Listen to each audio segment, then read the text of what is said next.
percebendo que existem algumas profecias apocalípticas que já estão acontecendo, né?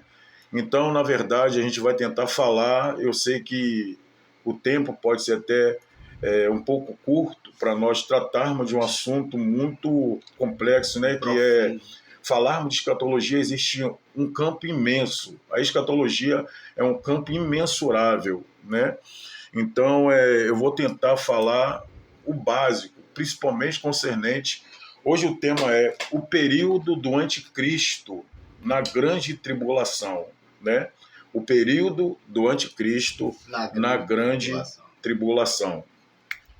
Para nós podermos chegarmos, né, a esse entendimento, para nós podermos chegarmos ao entendimento da grande tribulação e o governo do anticristo, Pastor Afonso, nós temos que... Vamos fazer a leitura de um texto. Sim. Né? Vamos fazer a leitura de um texto para nós podermos agora andarmos um pouquinho por aqui, né?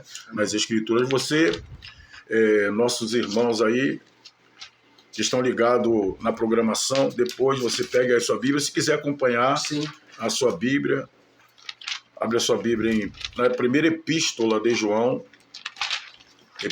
Primeira epístola de João. Tem o Evangelho de João e tem as cartas de João, que são epístolas, né? Que está ali bem antes do Apocalipse. Bem antes do Apocalipse vem Hebreu, depois vem Tiago, 1 e 2 Pedro, depois vem a primeira epístola de João. Vamos achar aqui o capítulo. Vamos ler o capítulo de número 2 da primeira epístola de João, o versículo a partir do 18. Está escrito assim: filhinhos, é já a última hora. E como ouviste que vem o anticristo, também agora muito se tem feito anticristo, por onde conhecemos que já é a última hora. Saíram de nós, mas não eram de nós, porque se fossem de nós, ficariam conosco.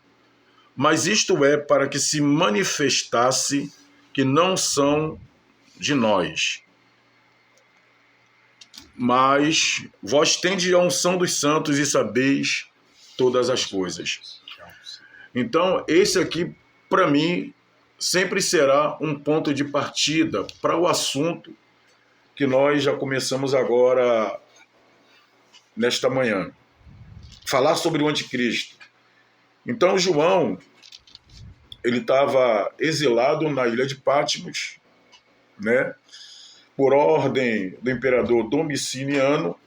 Anos 90 ali, né? Anticristo. Isso, que, na verdade, tentaram matar João, né? Colocando ele de cabeça para baixo no caldeirão fervendo de azeite, né? Mas quando mergulharam ele no azeite fervendo, puxaram ele, achando que ficaria só a pele e o osso, né? Ele saiu intacto e ileso. Então Domiciano ordenou que o transferisse para uma prisão que se encontrava na ilha de Patmos, né? Ele já estava aproximadamente entre 90 a 100 anos de idade ali. Foi quando ele, trabalhando ali como escravo, a Bíblia diz, quer dizer, as histórias dizem que Jesus se manifesta para João. Pronto. Fazendo assim, Jesus começa a trazer as revelações para João, né? E tem alguns assuntos relacionados ao Apocalipse que é voltado para Israel. Não é voltado diretamente para a igreja. Isso. E como poderia, pastor Rogério, entendermos o Apocalipse? Existe a linguagem da tradução, da interpretação do livro do Apocalipse. A gente sabe que o livro de Gênesis, o primeiro livro da Bíblia, já diz com toda clareza: Gênesis é início, princípio, começo. Gênesis. Né? Gênesis. Isso. O Apocalipse é o livro do fim, a revelação, né? A revelação, né? Então, o que eu posso entender com isso? Existe a linguagem figurativa, a linguagem simbólica e profética. Então, o Apocalipse em si, todo o Apocalipse, ele tem uma linguagem figurativa, simbólica e profética. Né? Pegou aí? Pronto. Figurativa, simbólica e profética. Para mim poder entender todo o texto, com os seus contextos, porque, tipo assim, o livro do Apocalipse, pastor Afonso, vai trazer muita figura. Isso. Né? Isso. Você vê ali o dragão. Isso. Você vê uma mulher fugindo para um deserto. Isso. Né? Então você vai ver o capítulo que a gente vai ler, o capítulo de número 13 do Apocalipse. A besta que tem 10 chifres, né? Que sobe do mar. Isso, que sobe do mar. A besta com 10 chifres, com diademas sobre o chifre. Depois o capítulo de número 13, o versículo de número 11, vai falar sobre uma outra besta, duas bestas. Isso. Uma que se emerge, que se levanta do mar, Isso. e outra besta que se levanta, que se emerge da terra. Então, vamos lá. O que seria essa besta? Essas duas bestas? O que seria? Né? O que o Apocalipse, o que o livro do Apocalipse mostra, revela, traz para nós qual é o esclarecimento. Se nós fôssemos lermos como uma literatura normal, sem a interpretação e exegese do próprio Espírito, né? O Espírito nos esclarecendo, e se nós não nos aprofundarmos, nós não vamos descobrir quem é essas duas bestas do capítulo de número 13. Para você ver que mostra trono, isso, né? Mostra seres espirituais, mostra 4 ventos, mostra 4 anjos, né? Então tudo isso aí o Apocalipse vai trazendo uma linguagem de forma figurativa, de uma forma simbólica e profética, né? Por que profética? Porque aquilo anunciando, vai, pastor. Está anunciando coisas futuras. Está anunciando coisas futuras, profética, né? Isso. Porque foram palavras escritas e proferidas, isso, tipo assim, naquela época, naquele ano. Isso. Mas o decorrente de toda a profecia é o cumprimento de algo, para um tempo definido, para um tempo determinado. A relação do livro de Daniel com o Apocalipse? Tem tudo a ver. O livro de Daniel, principalmente o capítulo de número 9. Isso. Capítulo de número 9, aí pega o 10, então, até o capítulo de número 12. O 10 principalmente e o 11 vai falar diretamente acerca de um governo. Vai mostrar estátua, né? Então, vamos lá entrar mais profundamente nesse assunto, nesse tema abordado hoje, né, sobre o anticristo. Primeiro, vamos entender, pastor, as dispensações. Porque o mundo que nós estamos vivendo é regido por dispensação. Isso. Certo? Então, desde Adão até a volta de Jesus, né, visível na terra. Então, desde Adão até a volta de Jesus, visível na terra, existe as dispensações. Isso. Que são períodos de tempo que a terra passa, que a terra vive, até o cumprimento do ápice, né, que é o fecho final da vinda de Jesus em glória. Isso. Né? Essa dispensação adêmica, noêmica. Não, vamos ver, vamos falar, né, sobre as 7 dispensações. Né? Então, para a gente podermos até entender de uma forma melhor, pastor, qual é a dispensação que hoje nós estamos? Para nós entendermos, né? É por isso que eu fico me atendo às profecias da Bíblia, e eu sei que conforme vai se cumprindo, né, as profecias da Bíblia, né, eu percebo que Jesus realmente está próximo.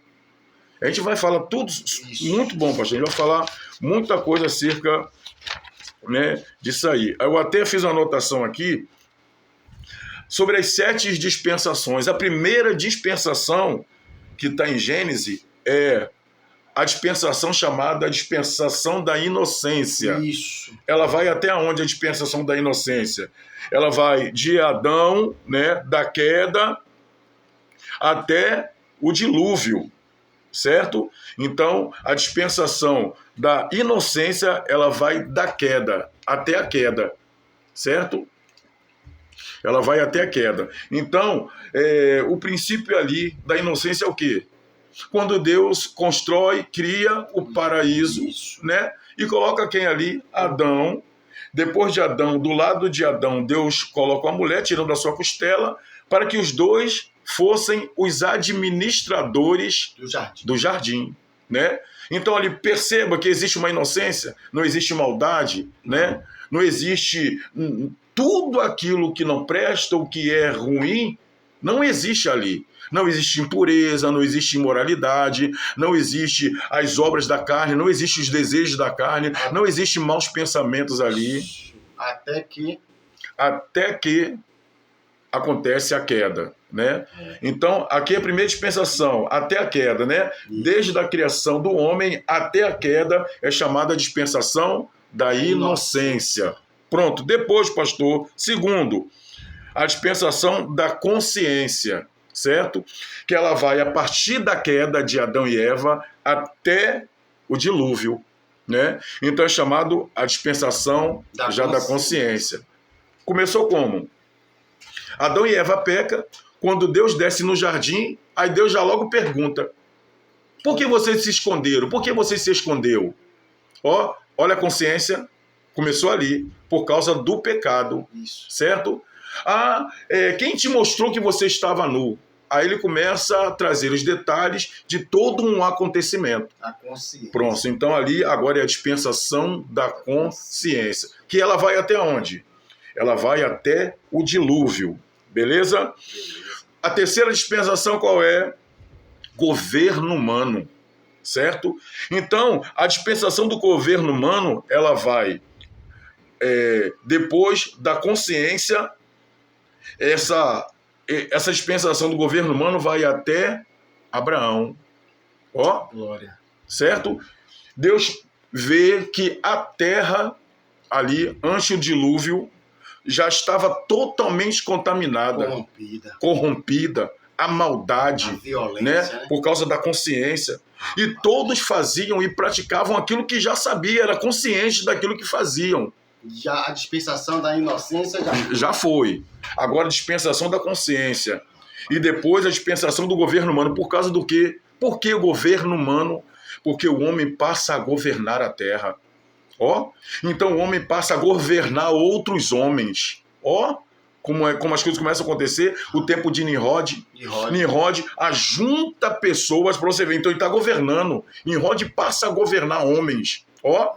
Então ele passa a governar o seu estado, o seu país, o seu bairro, ele passa a governar ali, e junto com as outras pessoas eles inventam, criam, constroem a Torre de Babel. Até cavalo brabo ele passou a dominar. Para você ver. Então pronto. A potência que o cara tinha de... Viu? Então aí é chamado governo humano. Primeiro governo, inocência. Segundo governo, consciência. Terceiro governo humano. Qual é o quarto governo, pastor? Qual é a quarta dispensação? A dispensação da promessa. Viu?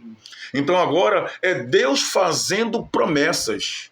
Essa é a dispensação da promessa. Deus desce na terra e Deus ele percebe que por mais que a humanidade estava corrompida, entre essas pessoas corrompidas, Deus achava sempre alguém que era oposto à corrupção, à imoralidade. Deus encontrou Enoque, né? Através de Enos, começaram a invocar ao Senhor. Então começa a aparecer pessoas que se interessam pelo governo de Deus e rejeitam o governo dos homens. Entendeu? Aí Deus, vendo que havia pessoa que ele poderia chamar para si, né? E através desta pessoa Deus começa a fazer promessa, né? Então a dispensação da promessa ela vai até Moisés, porque a primeira promessa aparece para quem? Depois do dilúvio, para Noé. O próprio Deus falou, Noé, quando você vê o arco-íris no céu, né? É uma aliança que eu estou fazendo com a terra, com a humanidade. Eu não vou destruir mais a terra por meio de água. Como é o nome dessa dispensação aí? Dispensação da promessa. Dispensação da promessa. A quarta dispensação é a dispensação da promessa. Está baseada aí nesse arco. Está baseado nesse... O arco-íris, a gente vê, até hoje a gente vê. Toda vez que eu trouxer o meu arco sobre as nuvens, lembrarei da aliança que eu fiz, que eu fiz com os homens. Dispensação da promessa. Para você ver, então ele começa essa promessa com Noé, e depois ele dá continuidade. Depois que ele destrói toda uma terra, certo? E através de Noé, que quando Noé pisa realmente em terra seca, que ele faz a promessa de não destruir mais a terra com água, ó. Passando essa geração de Noé, aí Deus procura, Deus vê quem? Abrão, junto com seu pai, que construíam ou fabricavam imagens, ídolos, e ele escolhe Abrão. Aí vem todo um processo, na verdade, a dispensação da promessa, onde Deus vai fazendo promessa para Abraão, sim. Depois da promessa de Abraão, ele fala para Isaac, depois de Isaac, Jacó. Ele fala para Jacó. Pronto. Assim então essa é a quarta dispensação, chamada dispensação da promessa, certo? Vamos para a quinta dispensação, que é a dispensação da lei. Porque a dispensação da promessa, ela vai até Moisés. Então, quando chega em Moisés, começa a dispensação da lei. Que vai ao mandamento. Isso, né? E a gente conhece toda uma história de Moisés, né? Então, Deus se revela para Moisés, separa Moisés, e através de Moisés, Deus começa a colocar estatutos, mandamentos, leis e preceitos, para que a humanidade pudesse ser regida debaixo de uma ordem espiritual, uma constituição. Isso. Uma legislação, né? Colocando ali tudo direitinho, uma legislação. O homem precisa ser. Precisa. É tipo assim, eu dirijo carro e moto, você dirige moto. Isso. Certo? Isso. Então existem as leis chamadas leis de trânsito. Isso. Certo? Isso. Então aquilo ali é para quê? É para... Vamos educar. Isso, a palavra muito linda agora e bem colocada. É a palavra educar. Então, quando Deus ele coloca, institui a dispensação da lei, é para educar o ser humano. Isso. E conforme a lei, o ser humano viveria, andaria de acordo com as regras, com as leis, os preceitos e os mandamentos de Deus. Segura um minutinho, pastor. Gente, estamos aqui com a presença do nosso pastor Rogério, da igreja Assembleia de Deus, Missionária Betuel. Estamos aqui sendo agraciados nesta manhã por esse estudo maravilhoso. Jesus é bom. Pode continuar, pastor. Só vitória. Dando continuidade aqui, a quinta dispensação, então, é chamada dispensação da lei. Passou. A sexta dispensação é chamada dispensação da graça. Né? A gente percebe que a lei sempre apontava o erro. A lei sempre apontava o pecado. Então, segundo a lei de Deus sempre foi rígida. Então estava escrito o quê? Aquele que peca morre. Isso. Imagine isso aí. Aquele que adulterasse morria automaticamente apedrejado. Havia vários tipos de punições que a lei apontava para aquele que havia causado, né, alguma... Até filho rebelde era apedrejado. Era tudo isso aí, pastor. Tudo, até filho rebelde. Era apedrejado. Adultério. Era tirado do meio do ciclo familiar, pegava aquele filho, aquela filha, tirava do acampamento que não podia, para que não contaminasse o acampamento. Aquele filho, aquela filha rebelde, era tirado dos pais. Isso servia como lição para outros filhos não serem como esses. Isso aí estava incluído na dispensação da lei. Na dispensação da lei. E agora vamos lá, a sexta dispensação da graça. Né?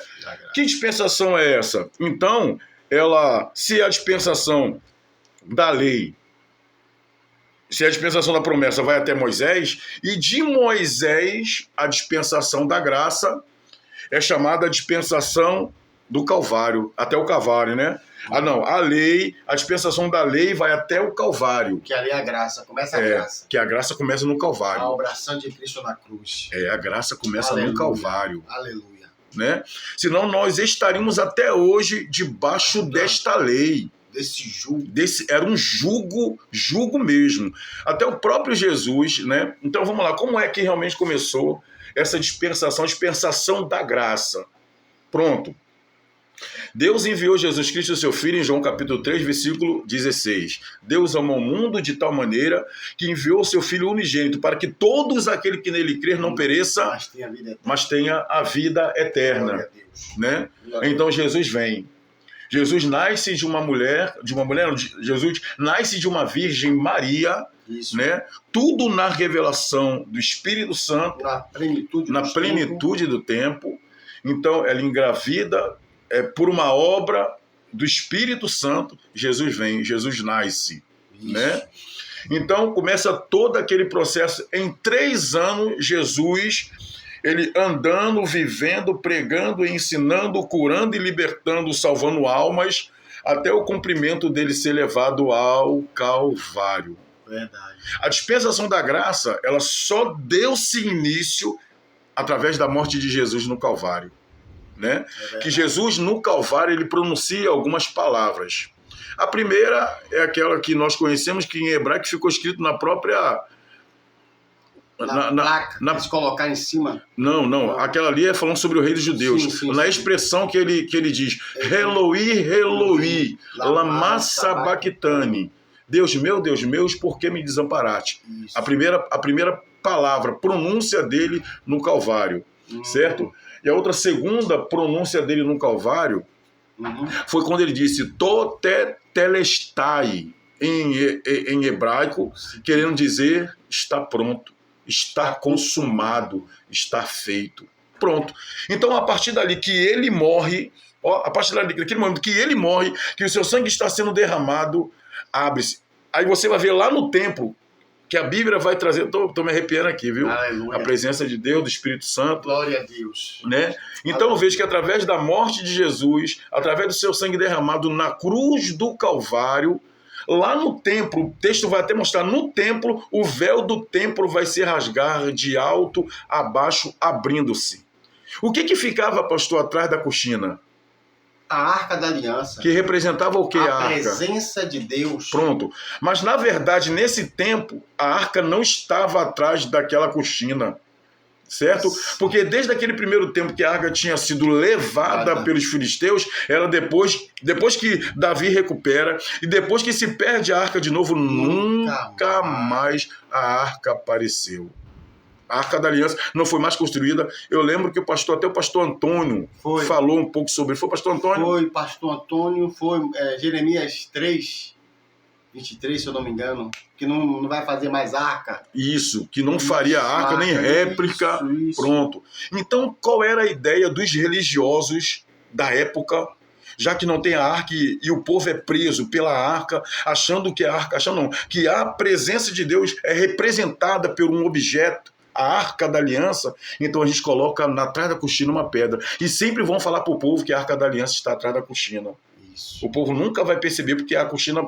Então, quando Jesus morre, o seu sangue é derramado na cruz do Calvário, automaticamente a cortina ela é aberta. Até para o próprio Senhor revelar que eles estavam sendo enganados há muitos e muitos anos, porque a arca não estava mais atrás da cortina. Abrindo-se ali, então, pastor, a dispensação chamada dispensação da graça, que é a dispensação que hoje nós estamos vivendo. Você, ouvinte, está vivendo hoje essa dispensação. Aleluia. A 6ª dispensação, que é chamada dispensação da graça. Glória. O que é a dispensação da graça? O que é a palavra graça? Favor imerecido. A gente não merece. A gente não merece. O amor de Deus, o favor de Deus, a bênção de Deus, a bondade de Deus, a misericórdia de Deus, a fidelidade de Deus, nós não merecemos nenhum amor de Deus, mas a graça é favor imerecido. Né? É Deus estendendo as mãos para o pecador sendo que este pecador não merecia. Ou seja, não há nada que eu faça que eu mereça. Nós fazemos. Não há nada que eu faça, que façamos, verdade. que venha fazer com que a gente mereça a salvação. Não. Nada. A gente não faz por merecer. É a graça que nos dá a oportunidade de alcançarmos a salvação. Meu Deus do céu. Entendeu? Aleluia. Então vamos lá. Entendendo a sexta dispensação, que é a chamada graça, essa que nós estamos vivendo, agora sim, a sétima dispensação, o reino. O reino. Que reino é esse? Até chegar ao fim do milênio. Então, a sétima dispensação, pastor, ela só acontece depois do arrebatamento da igreja. Viu? Para mim poder falar, por isso está vendo toda essa nossa conversa, essas dispensações, para nós podermos entender em qual dispensação nós estamos. Nós estamos regidos agora por qual governo? Agora estamos... Da graça, estamos. Ou lei... inocência já foi, consciência já foi, governo humano já foi, da promessa já foi, da lei já foi, e agora estamos na graça. É a sexta. Então, se você perceber, o número 7 é muito bíblico. O número 7 é muito simbólico na Bíblia. Isso. Então, percebe, a sexta dispensação é a dispensação que nós estamos vivendo. A última é milênio, é o reino. De quem é esse reino? De Cristo. De quem é esse governo? De Cristo. Aleluia. Mas vamos lá. Dispensação da graça é que nós estamos. Qual é o outro que vai vir? É o de Cristo. Mas antes do governo de Cristo, não é chamado uma dispensação. A dispensação do reino é a dispensação de Cristo. Mas tem um intervalo nesse governo de Cristo, que é onde entra o período chamado a grande tribulação. E quem é que governa na grande tribulação? Quem é o regente da grande tribulação? É forte. Não é o Espírito Santo, não é Jesus, não é Deus que vai governar o período da grande tribulação. Quem é que vai governar o período da grande tribulação? Quem vai ser o regente? Quem vai estar na linha de frente? Isso é forte. É o período do anticristo. É ele que governa. É ele que manda, é ele que decide e é ele que faz. Essa dispensação próxima. Essa é antes do reino. Então essa não é dispensação. Não. A dispensação do reino.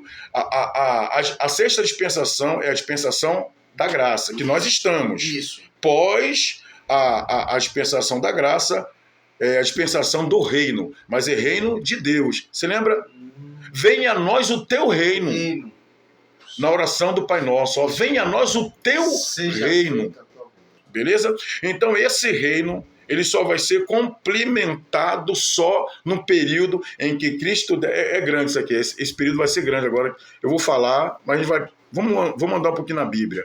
Vamos lá.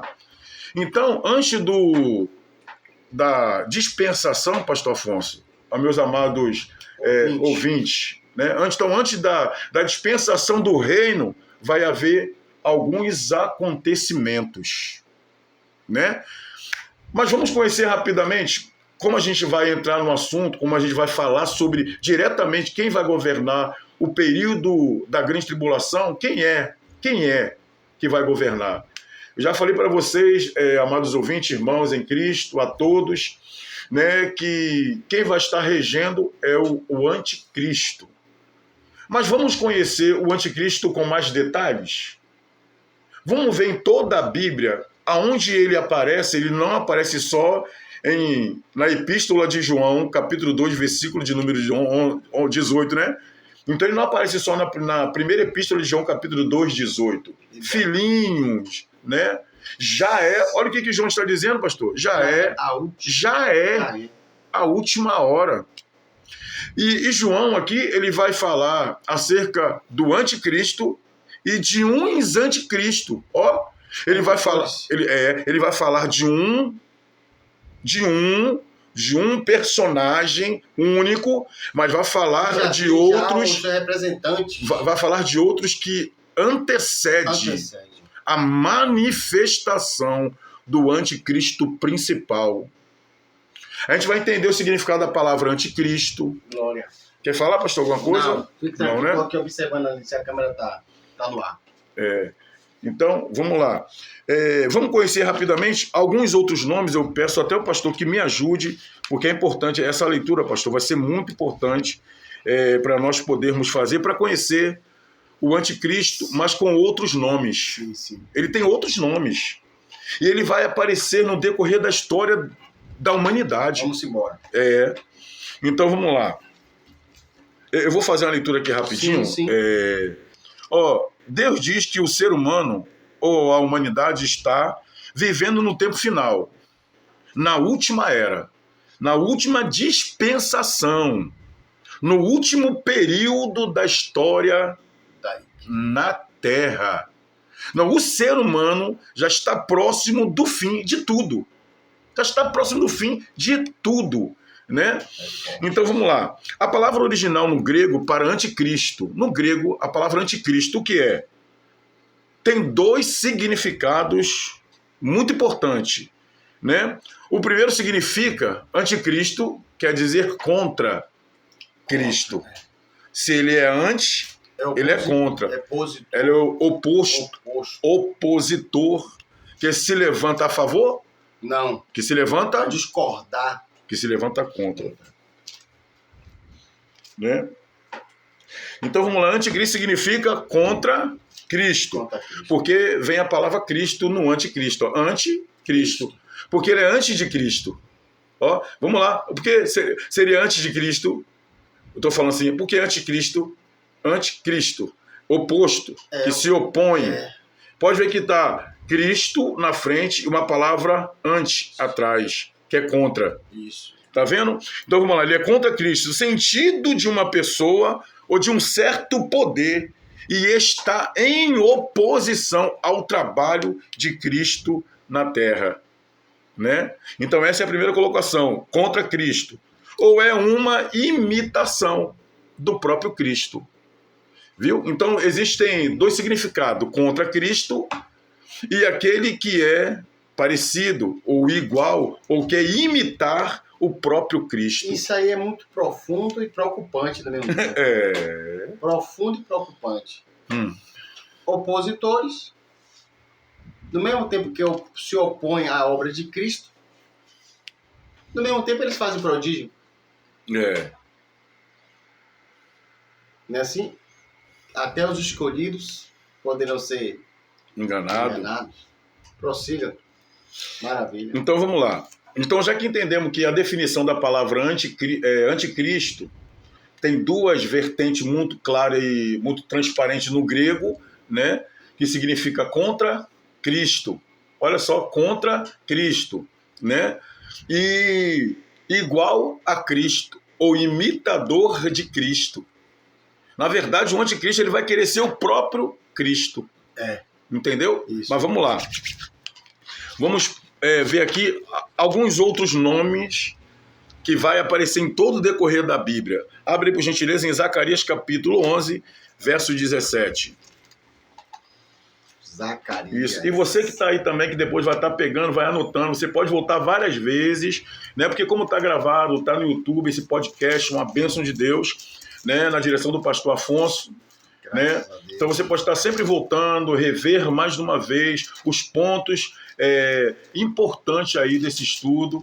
Faz as suas anotações, pega todos os versículos, anota, estuda de novo, pesquisa. Zacarias capítulo 11, verso 17. Está escrito o quê? 11, 17. Olha o outro nome dele aí, ó.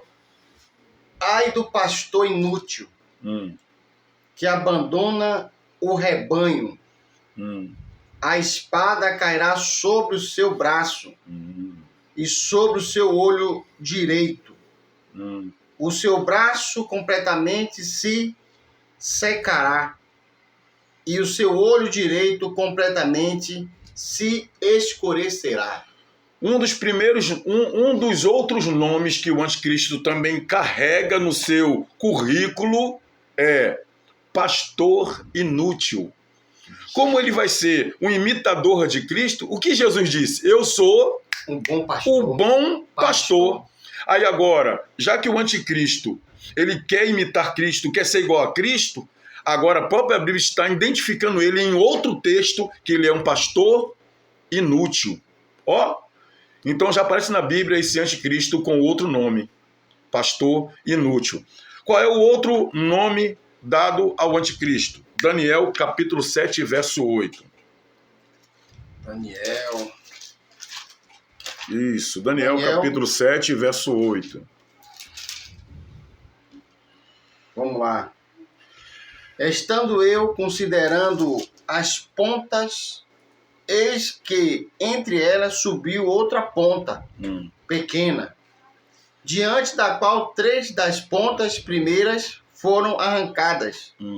E eis que nessa ponta havia olhos, como olho de homem, e uma boca que falava grandiosamente.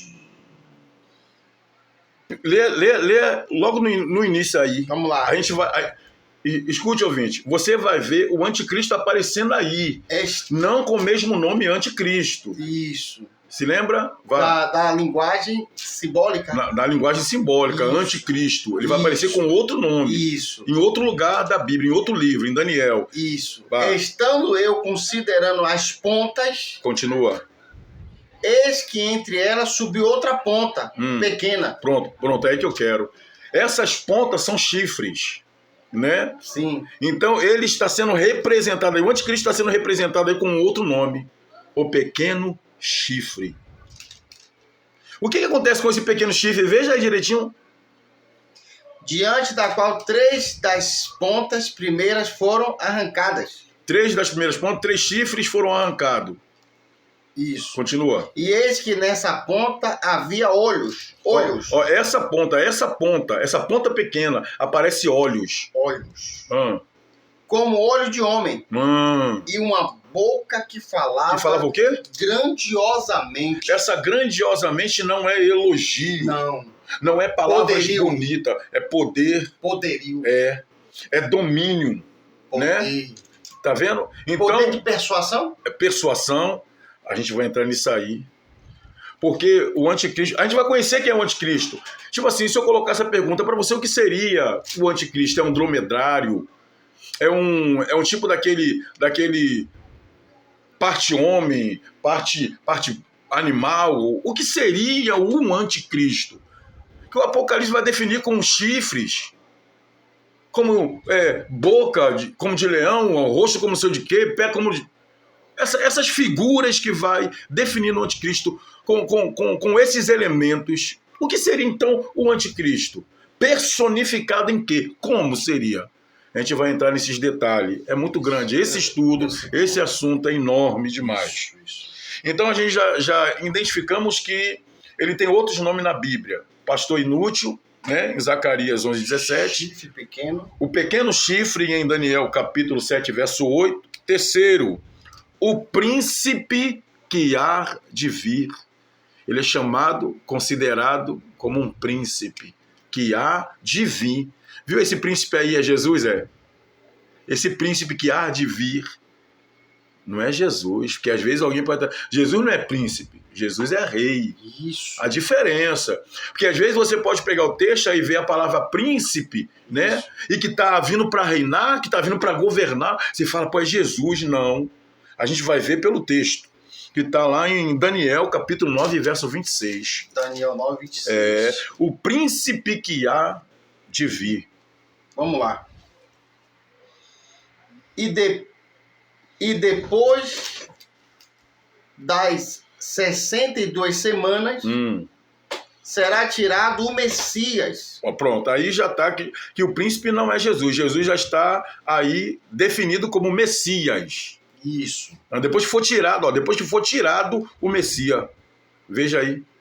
E não será mais. E não será mais. E não será mais.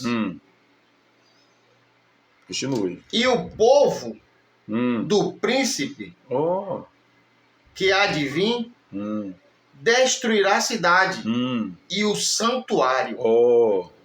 E o seu fim será com uma inundação, e até o fim haverá guerra. Estão determinadas assolações. Tá vendo? No período desse príncipe que vai vir com seu povo, haverá assolações, depois que for tirado O Messias. o Messias. Então ele está sendo definido. Está aparecendo outras figuras do anticristo em outros livros da Bíblia. Ele não está preso só no Apocalipse. Ele não está sendo revelado só no Apocalipse.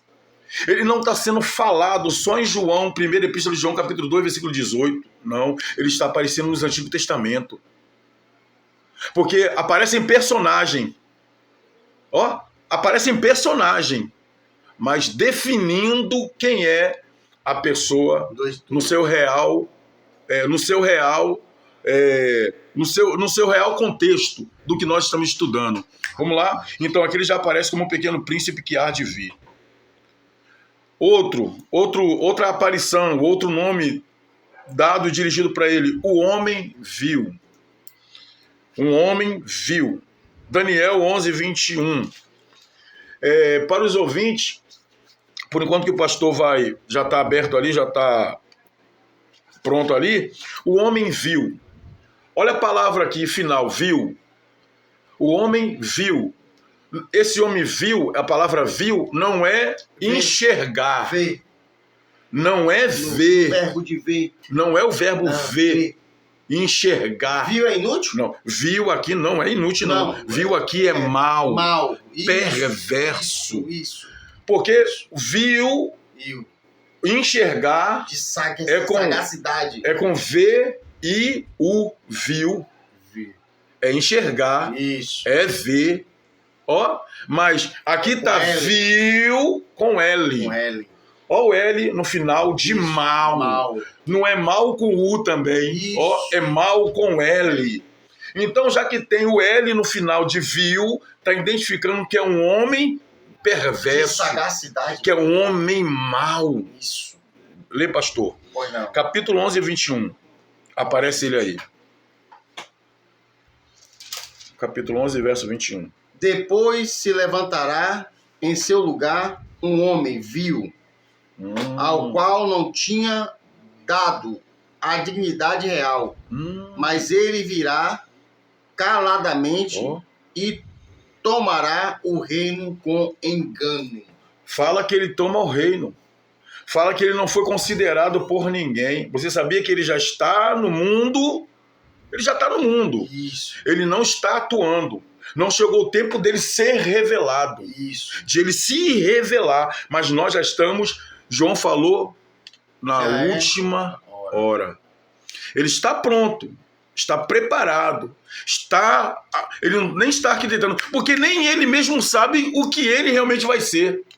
Nem ele mesmo sabe. Porque o que é o anticristo? Deixa eu revelar aqui logo por exemplo. O que é realmente o anticristo? O que será realmente o anticristo? Ele é uma sombra? É um demônio? É um espírito? É um ser humano? O que é realmente o anticristo? Quem é esse anticristo? É um homem, é um ser humano. Que ele vai ser totalmente dotado, possuído, e tudo que ele for fazer terá alguém. Porque, tipo assim, no período, pastor Afonso, da grande tribulação, vai ser manifestada uma tríade satânica. Nós entendemos que Deus é triuno, certo? Isso. Existe a Trindade Santa. Deus Pai, Deus Filho, Deus Espírito Santo. Beleza. Essa é a linha de raciocínio que nós entendemos teologicamente. Isso. Deus Pai, Deus Filho, Deus Espírito Santo. Satanás sempre quis ser Deus. Ele quis sempre parecer Deus. Não é isso? Então ele vai trazer as imitações.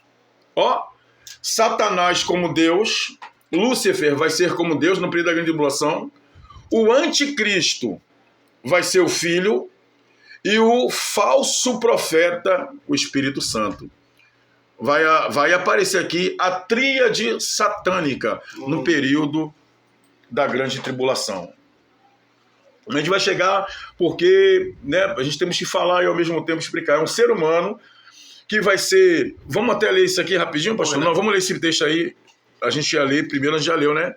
O capítulo 11, 21, não é isso? O homem vil, o homem perverso, o homem mau. Isso. Pronto, então, vamos definir então logo aqui o anticristo. Rapidinho, pastor. Não. Vamos ver outro nome dado a ele. O rei que fará segundo a sua vontade. Um rei, denota ele como um príncipe, agora já denota ele como um rei. Tudo fala sobre governo. Príncipe governa. Rei governa. Certo? Então está mostrando que realmente ele vai governar. Até o chifre pequeno mostra que ele governa por causa dos olhos, da boca que fala, não é isso? Então mostra de governo. Né? O pastor viu, governa ou não governa um pastor? Um pastor governa ou não governa? Governa uma igreja, não é isso? Governa outras igrejas. Então fala de governo. Vamos lá, o rei que fará segundo a sua vontade. Veja aí, em Daniel também, capítulo 11, versículo 36, pastor. Daniel 11, 36. Isso.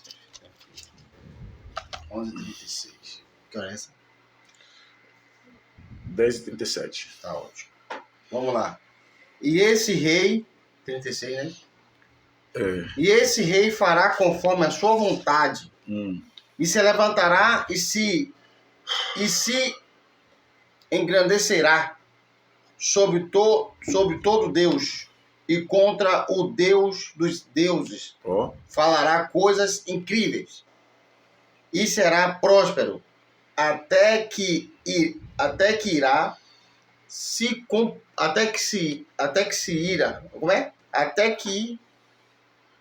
a ira, né? Isso, até que a ira se complete, porque aquilo que está determinado será feito. Acabou, pastor. Está escrito. Já está proferido, profetizado, registrado que vai acontecer. O governo do anticristo realmente surgirá. Ele virá realmente e governará realmente a terra. Não é conto de carochinha. Não é, não. Está na Bíblia, está escrito. A gente estamos vendo texto com contexto, pegamos as referências que está mostrando, identificando realmente ele por trás das malhadas. Deixa eu fazer uma pergunta aqui, pastor. Pronto. O senhor, como um pastor apacentador, e tem essa inclinação de estudo, é bem provável que a sua igreja tem um dia de doutrina bem recheada. Não tem como não negar isso aqui, não tem como negar. Qual é o sentimento que o senhor tem diante de ver pessoas que não têm essa inclinação para ir buscar essa verdade e se fazendo seus cultos por aí, suas ideologias de culto? O perigo que essas pessoas estão tendo, eu estava começando um estudo e as pessoas observam que as pessoas têm dificuldade, ou seja, não tem aquela disposição, acha chato, começa a enrolar o cabelo, que negócio chato é esse? O senhor, qual é a sua preocupação, qual é a sua visão? Me explique, eu acho que o senhor já deu para me entender a minha linguagem. Qual é a sua visão sobre isso? Tipo assim, o senhor está se referindo aos líderes ou aos liderados? Aos líderes hoje ou aos liderados? Misturado aí, tudo aí, esse pacote. Hoje nós estamos vendo realmente, as pessoas estão mudando muitas coisas, né? Estão querendo trazer algumas técnicas, né? Estão utilizando técnicas mundanas para atrair pessoas para o culto. Entendeu? Estão utilizando de técnicas. Pronto. Isso. Eles acabam esquecendo das partes principais que alimentam o ser humano na igreja e que faz com que ficam sólidos. Isso. Né? Deixa eu ilustrar aqui rapidinho. O senhor vem de um certo caminho escuro. E lá tinha um jacaré no meio do caminho. E eu tô indo em direção a esse caminho. E o senhor tá fazendo um sinal para mim. Tem um bicho, tem um animal. E eu tô indo. Sem saber dos perigos, da realidade. Tá indo, Não para. Por que o senhor tá acenando a mão? Pastor, o senhor tá acenando a mão para mim por quê? Por que o senhor tá dando esse estudo hoje, pastor? Para despertamento, para trazer realmente às pessoas as verdades da Bíblia, né? E com pesar no coração de ver que tem muitas pessoas hoje que está perdendo o interesse pelas Escrituras, por Deus, né? De cultuar o Senhor Jesus, de servir ao Senhor realmente de verdade, né? Estão se esfriando muito concernente a isso aí. Esse homem vai se manifestar. Quem não está buscando conhecimento vai se passar. Vai se passar. Não é assim? Porque a Bíblia, a leitura, o estudo, ela nos traz discernimento. Adquirimos discernimento no contato das Escrituras Sagradas. Pelo humilde conhecimento que Deus tem te agraciado, o Senhor está edificando o Senhor está identificando muitas coisas que estão acontecendo aí. Com certeza. Enquanto alguém está falando assim, que calor é esse, o Senhor já sabe o que é. Uhum. Pelo o amor que o Senhor tem à escatologia, pela essa inclinação que o Senhor tem à escatologia.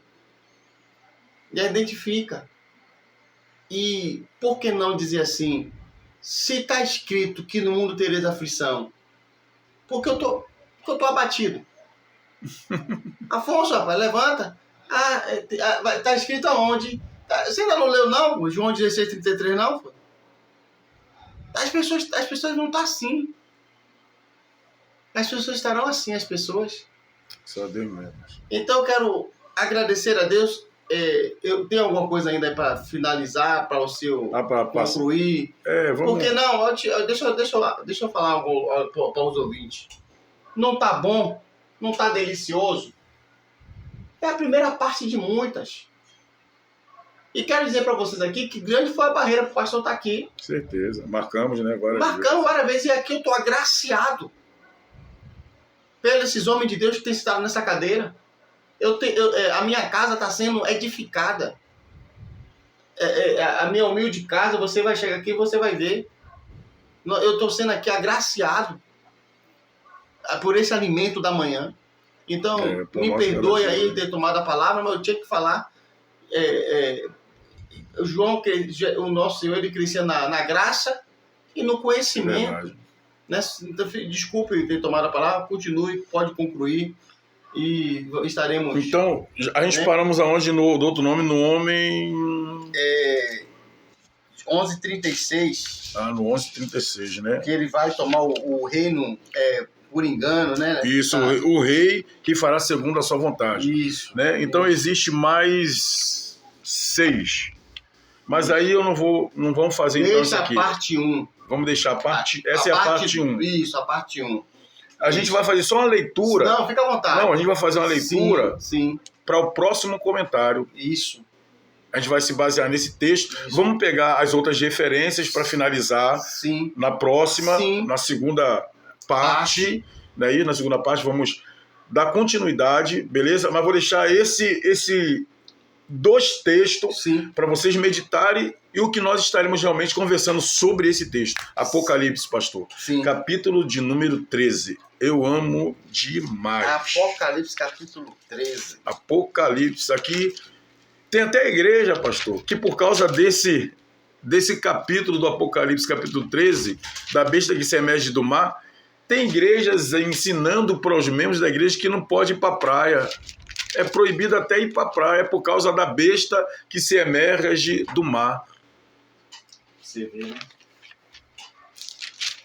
A gente só vai ler, deixar para a segunda parte, fazermos todo um comentário, porque esse comentário aqui, na verdade, a interpretação tem que ser realmente exposta. A gente não só pode ler e dar... Não, a gente vai ler e fazer...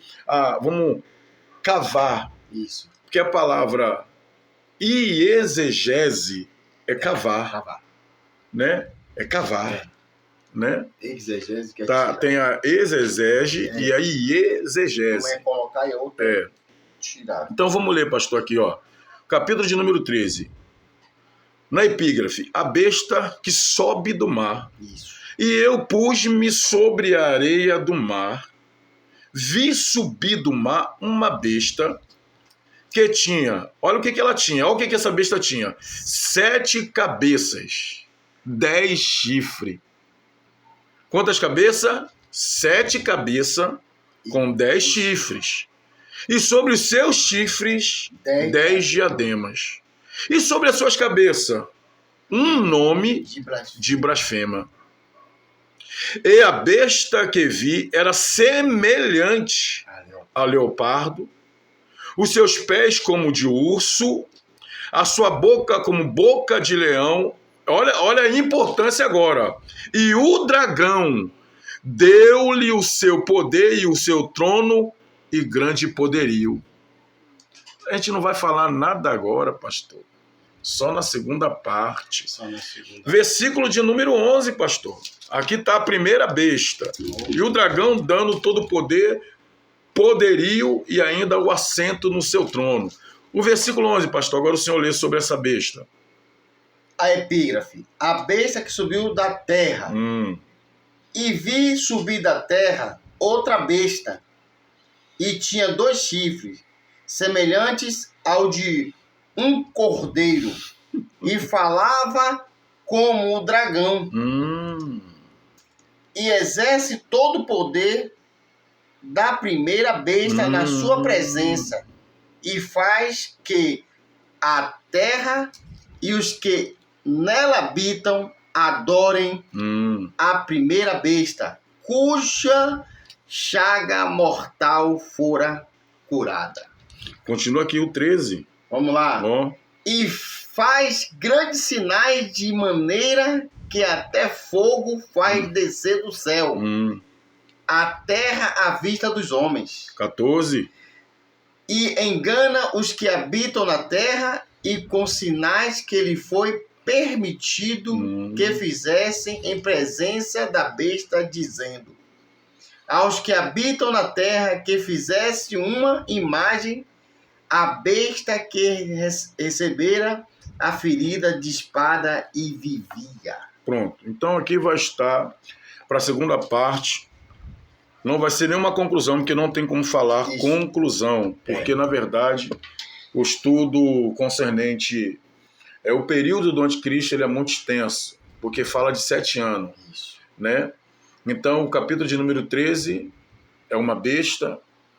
O capítulo de número 13, verso 11, já é outra besta. São 2.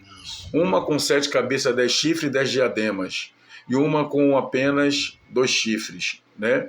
Então, a gente vai ver quem são, o que são, para que tempo serão, né? Pastor, nos concernente à vinda, até a vinda de Jesus, existe 5 pontos muito importantes que nós temos que entender. Porque existem os acontecimentos no seu tempo. Antes que Jesus realmente venha, literalmente, o que acontece antes? O que antecede a vinda de Jesus? Primeiro, o campo escatológico traz isso. Primeiro, período da grande apostasia mundial. Apostasia mundial. Depois da apostasia mundial, período do arrebatamento. No arrebatamento, acontecerá 2 coisas. No céu, no arrebatamento, não vou contar aqui não. No céu acontecem 2 coisas. As bodas do Cordeiro e o tribunal de Cristo. Certo? Vamos lá. Então acontece primeiro apostasia geral, arrebatamento, depois grande tribulação. Na grande tribulação ela é 7 anos dividida em 2 partes. 3 anos e meio e 3 anos e meio. Depois, grande apostasia, arrebatamento, a grande tribulação e depois da grande tribulação, a implantação do reino, que se é chamado de milênio. Depois do milênio, juízo final. Então, essa é um fechamento de todo um assunto voltado para a escatologia. Isso. Entendeu? É onde nós pegamos só a grande tribulação para falar do anticristo e o seu governo. Na próxima? Isso. Na próxima, vamos dar continuidade sobre o anticristo. Como ele é, o que fará, como governará o seu governo. Vamos identificar a besta que emergiu do mar, vamos falar sobre o chifre, falar sobre os diadema, né? Vamos falar sobre o poderio que a besta recebe do dragão, quem é o dragão que apareceu, e vamos falar da segunda besta. Então, as 2 bestas vai ser falada na segunda parte. Pastor, eu quero agradecer por essa contribuição imensa nesse canal. Muito obrigado. Que Deus possa te recompensar